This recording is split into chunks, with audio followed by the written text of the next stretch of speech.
At 11:17 hours on September 15, 1940, Flight Lieutenant Brian Lane of No. 19 Squadron throttled his Supermarine Spitfire Mark I to full power and climbed hard through broken cloud over Kent. His altimeter read 18,000 feet and climbing.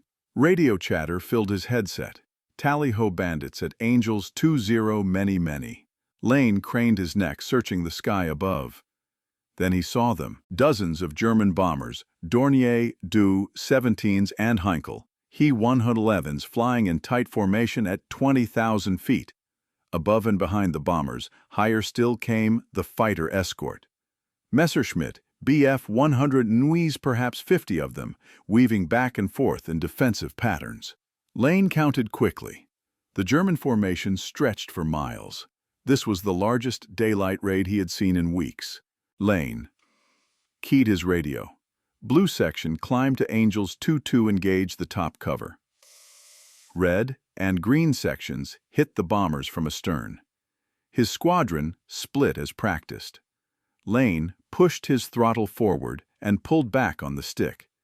The Spitfire responded instantly, climbing in a steep spiral that would have torn the wings off lesser aircraft.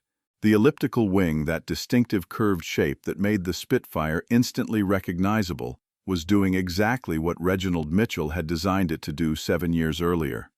It was keeping Lane alive, and it was about to help him kill. The Battle of Britain was entering its critical phase.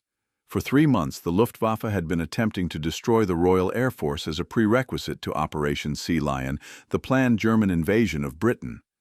Hermann Göring had promised Hitler that his Air Force would sweep the RAF from the skies in 4 days, 4 weeks, 4 months at most. It was now September 15th. The RAF was still flying, still fighting, and aircraft like Lane's Spitfire were the reason why. The Spitfire was not the most numerous British fighter. That distinction belonged to the Hawker Hurricane, which equipped more squadrons and shot down more German aircraft in total numbers. The Hurricane was an excellent aircraft, rugged and stable, beloved by pilots for its forgiving handling and devastating 8-gun armament. But the Spitfire was different. The Spitfire was special. German pilots knew it. British pilots knew it. Anyone who saw the two aircraft fly side by side knew it. The Spitfire could turn tighter, climb faster, dive quicker, and fight at higher altitudes than the Hurricane. In a dogfight against Messerschmitt Bf-109s, the fighters that escorted German bomber formations, the Hurricane struggled. The Spitfire excelled. The difference came down to one revolutionary design feature: the wing. Reginald Joseph Mitchell was 37 years old in 1932 when he began designing what would become the Spitfire. He was chief designer at Supermarine Aviation Works in Southampton, a company that specialized in seaplanes and racing aircraft. Mitchell had already designed the Supermarine S-6B, the sleek float plane that won the Schneider Trophy in 1931 with a speed of 340 miles per hour, faster than any aircraft in the world. Mitchell understood speed. He understood aerodynamics, and he understood that the Royal Air Force needed a fighter that could match or exceed the performance of new German designs that intelligence reports suggested were under development. The Air Ministry specification F-3734, issued in 1934, called for a single-seat fighter armed with 8 machine guns capable of at least 310 miles per hour at 15,000 feet. The armament requirement was revolutionary. Previous fighters carried 2 or 4 guns. 8 guns meant a fighter could deliver a devastating weight of fire in the brief moments when an enemy aircraft passed through the gun sight.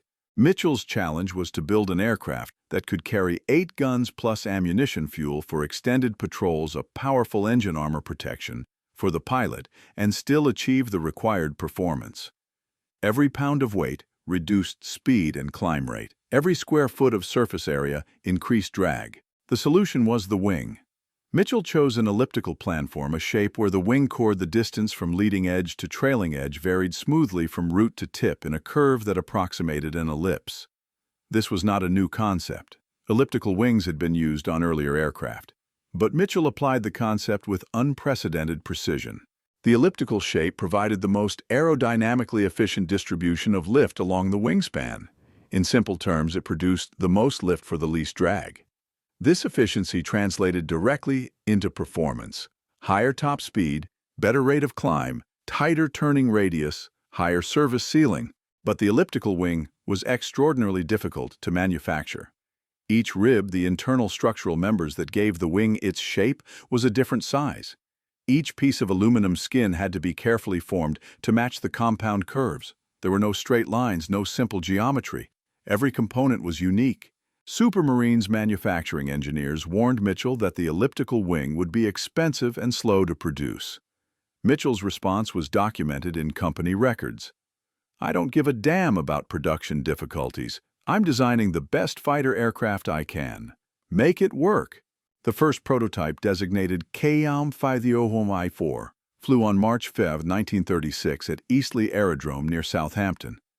Test pilot Joseph Mutt Summers took the aircraft up for a brief flight lasting 8 minutes.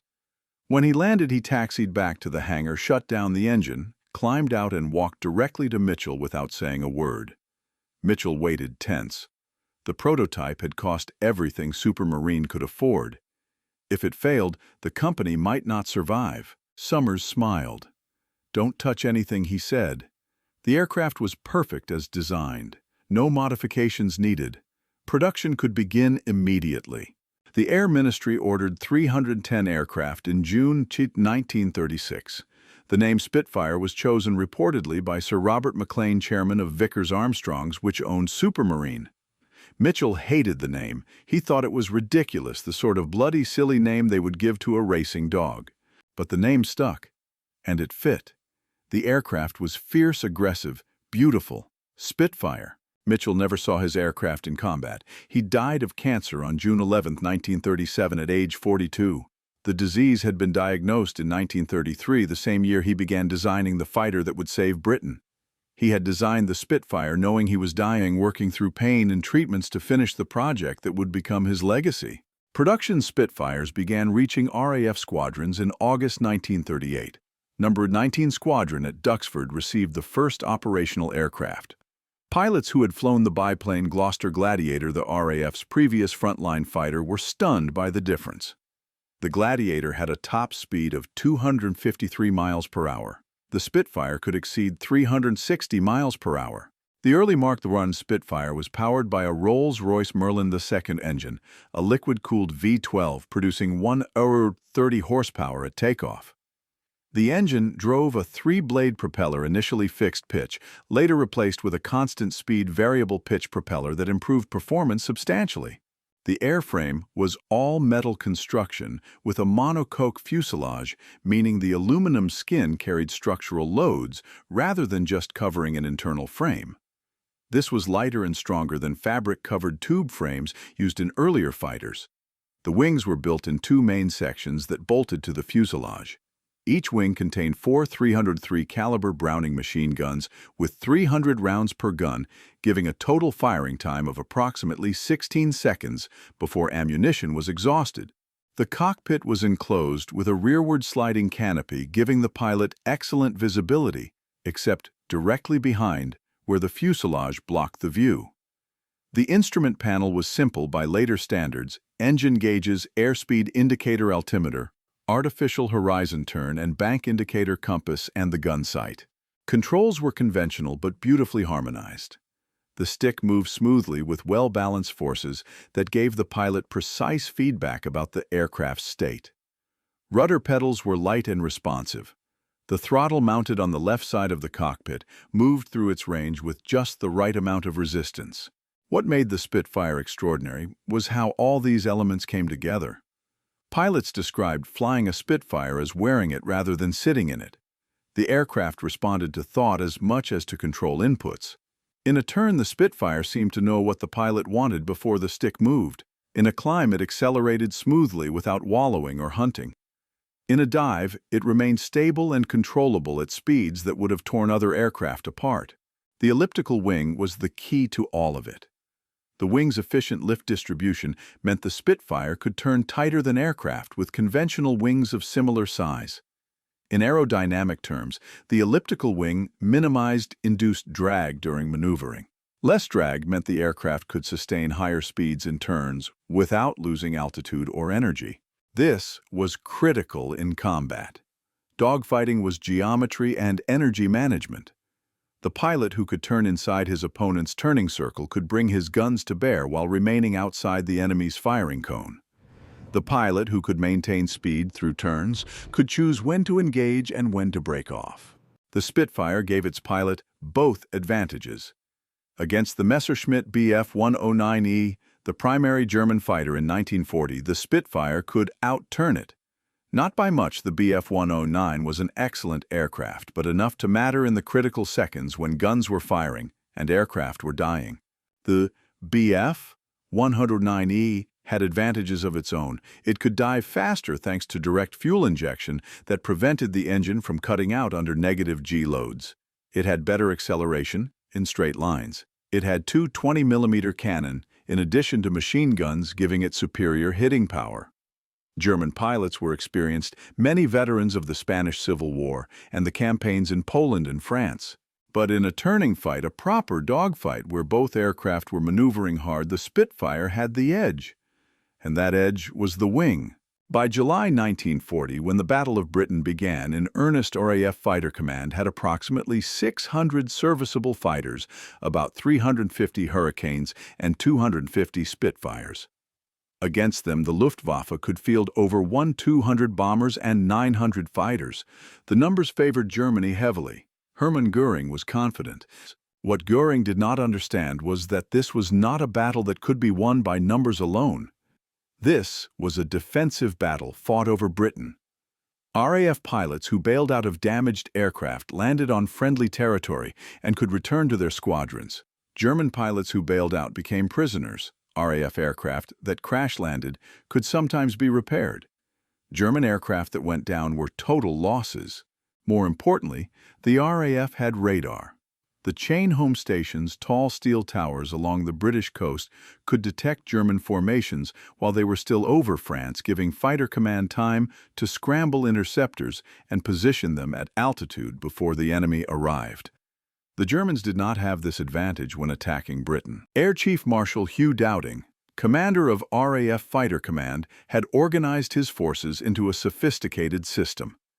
Fighter groups covered different regions of Britain.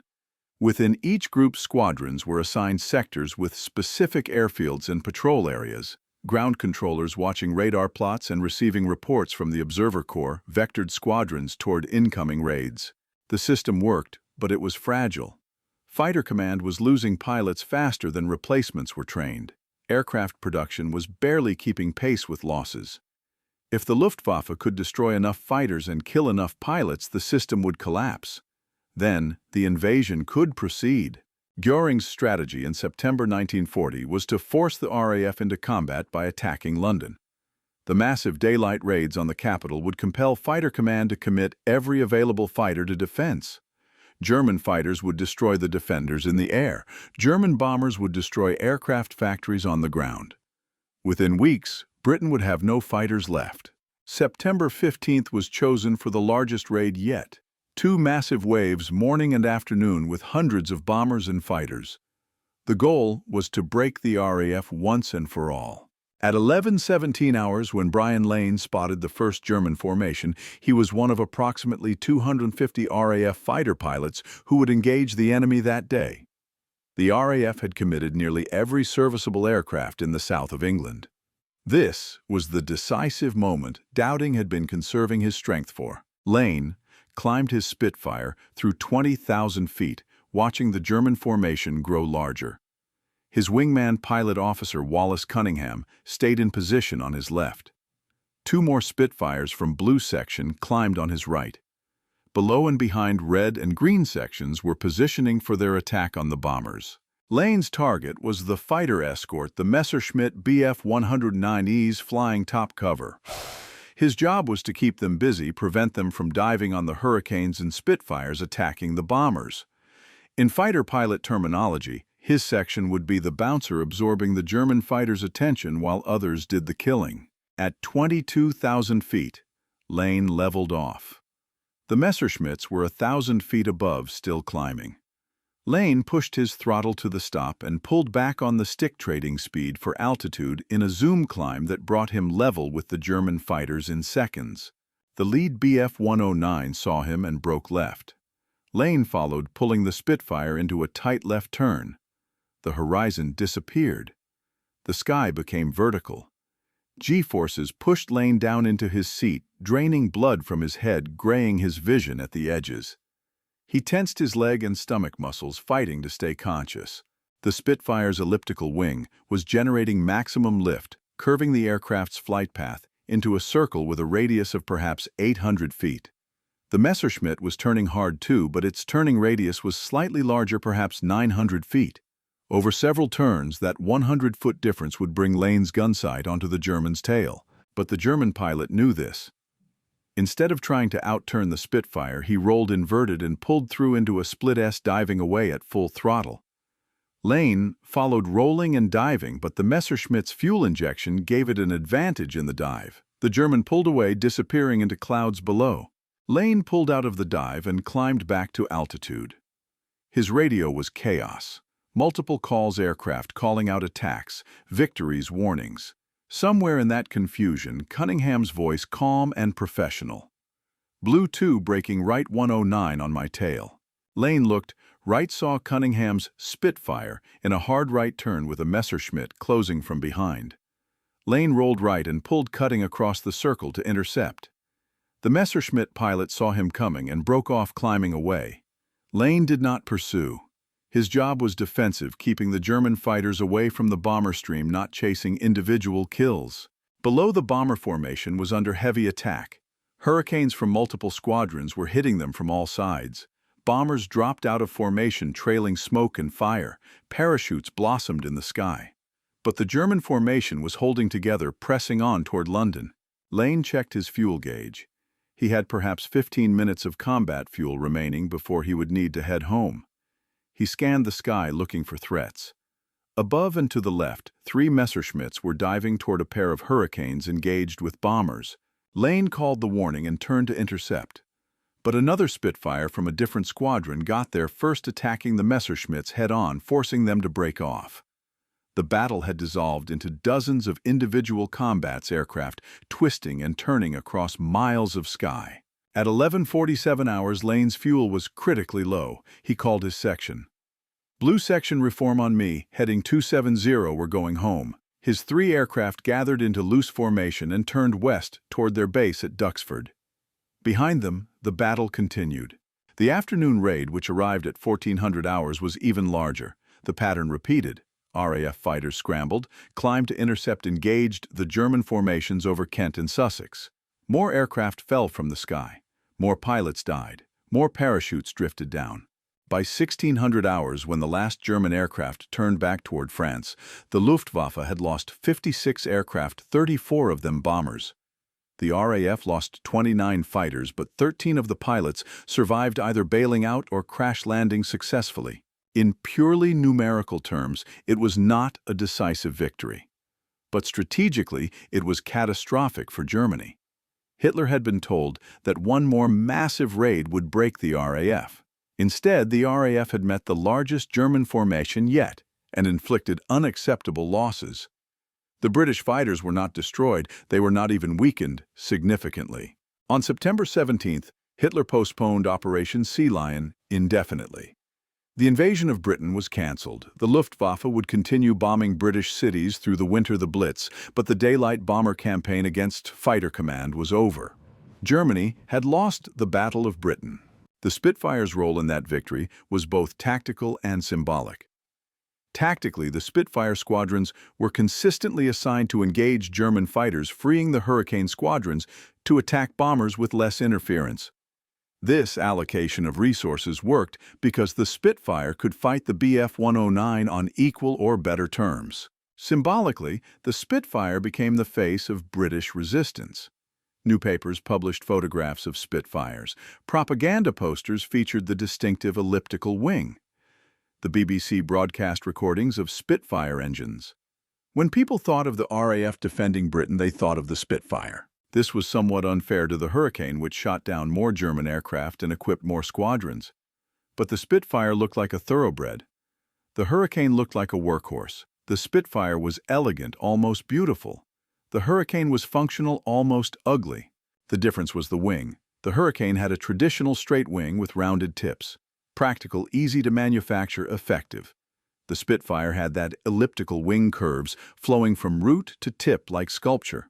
Form and function perfectly integrated. You could not look at a Spitfire and not appreciate the engineering elegance. Reginald Mitchell had designed the wing for performance, not aesthetics, but he had created both. The elliptical planform was the most efficient shape aerodynamically. It also happened to be the most beautiful shape visually. Mitchell had proven that the best engineering solution could also be the most elegant. The Spitfire continued to evolve throughout the war. The Mark I gave way to the Mark II, with an improved Merlin engine producing 175 horsepower. The Mark V, introduced in 1941, had a Merlin 45 engine with 440 horsepower and strengthened wings to carry cannon armament and bombs. The Mark IX, introduced in 1942, had a two-stage supercharged Merlin 61 engine, producing 1,565 horsepower, giving it performance that could match the German Focke-Wulf FW-190. Later Marks had even more powerful engines, with the final variants using Rolls-Royce Griffon engines producing over 2,000 horsepower. But, through every iteration, the wing remained essentially unchanged. Mitchell's elliptical design was so fundamentally sound that it did not need revision. Engineers strengthened it to handle higher loads and faster speeds. They modified the wingtips slightly to improve roll rate. They added hard points for bombs and rockets. But the basic shape, the elliptical planform that Mitchell had drawn in 1934, remained. Production of Spitfires continued until 1948 with over 2,300 aircraft built in total. No other British combat aircraft was produced in such numbers. No other British fighter served for so long. The last operational Spitfires were retired from the Royal Air Force in 1954, 18 years after the first prototype flew. The manufacturing challenges that Supermarine's engineers had warned about proved real. Building Spitfires was expensive and labor-intensive.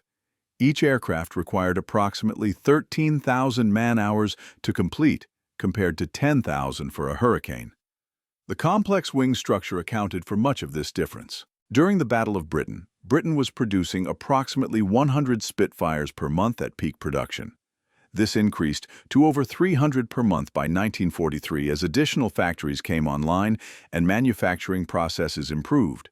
But Spitfire production never matched Hurricane production in 1940, when Hurricanes were desperately needed to replace losses. The question of whether Britain should have built only Hurricanes sacrificing performance for quantity was debated during the war and afterward. The conclusion from most analysts was that having both types was optimal. Hurricanes provided numbers and were easier to repair in the field. Spitfires provided the performance needed to engage German fighters on equal terms. German pilots had immense respect for the Spitfire. Luftwaffe ace Adolf Galland, who commanded fighter units throughout the Battle of Britain, was asked by Hermann Göring what he needed to win the air battle. Galland's response was famous. "I should like an outfit of Spitfires for my squadron." Werner Mölders, another German ace with 115 victories, called the Spitfire the most difficult opponent he had ever faced. The Spitfire's turning ability forced German pilots to avoid turning dogfights and rely instead on slash-and-run tactics, diving from altitude, making one pass, and climbing away before the Spitfire could bring its superior maneuverability to bear. These tactics worked when German fighters had altitude advantage and could choose when to engage. They did not work during the Battle of Britain, when RAF fighters were being vectored by radar to intercept German formations at similar or superior altitudes. In those engagements, the Spitfire's wing gave it the advantage. The technical details of why the elliptical wing performed so well involved complex aerodynamics. Induced drag. The drag created by generating lift is minimized when lift distribution along the wing is elliptical. Mitchell's wing shape produced exactly this distribution. In practical terms, this meant the Spitfire could turn tighter for a given amount of thrust. It could climb faster for a given amount of power. It could maintain higher speeds in level flight for a given engine output. Every aspect of performance was optimized. The wing also had excellent stall characteristics. When an aircraft wing exceeds its critical angle of attack, airflow separates from the upper surface and lift decreases dramatically. This is a stall. In many aircraft, stalls are sudden and potentially dangerous. The Spitfire's elliptical wings stalled progressively from root to tip, giving the pilot plenty of warning through buffeting and control field before full stall occurred. This made the aircraft forgiving at the edge of its performance envelope. During combat, Spitfire pilots regularly pulled their aircraft to the limits of performance, turning as hard as possible, climbing as steeply as possible, diving as fast as possible. The wing's forgiving stall characteristics meant they could push to these limits without fear of sudden departure from controlled flight. The Spitfire also had a distinctive takeoff and landing characteristic that became legendary. On takeoff, as the tail came up and the aircraft accelerated, it had a tendency to swing to the left due to torque from the propeller. Pilots had to apply right rudder to keep the aircraft straight. On landing, the same torque effect combined with the narrow landing gear track to make the aircraft prone to ground loops if not handled carefully. Experienced Spitfire pilots managed these characteristics instinctively. New pilots often struggled, and there were numerous incidents of Spitfires ground looping during landing or swinging off the runway during takeoff. The narrow landing gear was a consequence of the wing design. The gear retracted outward into the wing, and the elliptical shape limited how far apart the wheels could be positioned. But in the air, none of these ground handling challenges mattered. In the air, the Spitfire was poetry. Pilots who flew Spitfires and then transitioned to other aircraft consistently reported that nothing else felt as good. Other fighters were faster or more heavily armed or had longer range, but nothing flew like a Spitfire. Flight Lieutenant George Barclay, who flew Spitfires with No. 249 Squadron, wrote in his diary that the Spitfire was the most beautiful aircraft ever built and the most beautiful aircraft to fly. He described aerobatics in a Spitfire as effortless, the aircraft responding to thought rather than to control inputs. This harmony between pilot and machine was Mitchell's final gift. He had designed an aircraft that was not just effective but also enjoyable to fly. In the terror and chaos of combat, when pilots were exhausted and frightened and watching friends die, the Spitfire gave them an aircraft they could trust completely, an aircraft that would respond precisely to their inputs, an aircraft that would keep them alive if they flew it well. On September 15, 1940, Brian Lane survived his combat mission and returned to Duxford with his 3 aircraft. His squadron had claimed 3 Messerschmitts destroyed and 2 probables with no losses. Lane himself had not scored that day, but he had kept German fighters away from the bombers, allowing other squadrons to do their work. Lane would survive the Battle of Britain, receive the Distinguished Flying Cross and Bar, and continue flying Spitfires until his death in combat over the Netherlands on December 13, 1942. He was 24 years old. His Spitfire was never found. Over 500 RAF pilots died during the Battle of Britain. Churchill called them the few in his famous speech to Parliament. Never in the field of human conflict was so much owed by so many to so few. They flew Hurricanes and Spitfires, Defiants and Blenheims, whatever fighter command could put into the air. But when artists painted scenes of the Battle of Britain, when filmmakers recreated the conflict, when the British people remembered their finest hour, the aircraft they pictured was almost always the Spitfire. That elliptical wing was unmistakable. It represented everything that Britain was fighting for. Elegance, craftsmanship, excellence, the willingness to build the best rather than the cheapest or easiest. Reginald Mitchell had died 3 years before his aircraft proved itself in combat. He never knew that his design would save Britain. He never saw the headlines celebrating Spitfire victories. He never heard the stories of pilots whose lives were saved by the wing he designed. But he had known he was creating something special. When test pilot Jeffrey Quill, who flew the Spitfire throughout its development, visited Mitchell in the hospital shortly before his death, Mitchell asked only one question. "Is the aircraft good enough?" Quill assured him it was the finest fighter in the world. Mitchell died, knowing his life's work was complete. The Spitfire was good enough. It was more than good enough. It was perfect. Today, fewer than 60 Spitfires remain in flying condition worldwide. They appear at air shows and commemorative events, their Merlin engines making that distinctive growl that echoes across decades. When a Spitfire flies overhead, people stop and watch. Even those too young to remember the war, even those from countries that never flew Spitfires, recognize something special. The elliptical wing is immediately recognizable. No other aircraft looks quite like it. That perfect curve, that integration of form and function, that visible proof that engineering excellence and aesthetic beauty can be the same thing. Mitchell's wing remains one of the most celebrated aircraft designs in aviation history. The Spitfire won no wars by itself. Wars are won by economies and logistics, by the courage of millions of ordinary people doing their duty. But the Spitfire won something equally important. It won time. Time for Britain to stand alone against Germany. Time for America to enter the war. Time for the Soviet Union to mobilize. Time for the alliance that would eventually defeat Nazi Germany to form and gather strength. Without the Spitfire and the men who flew it, Britain would have fallen in 1940. The war would have ended differently. The world would be different today.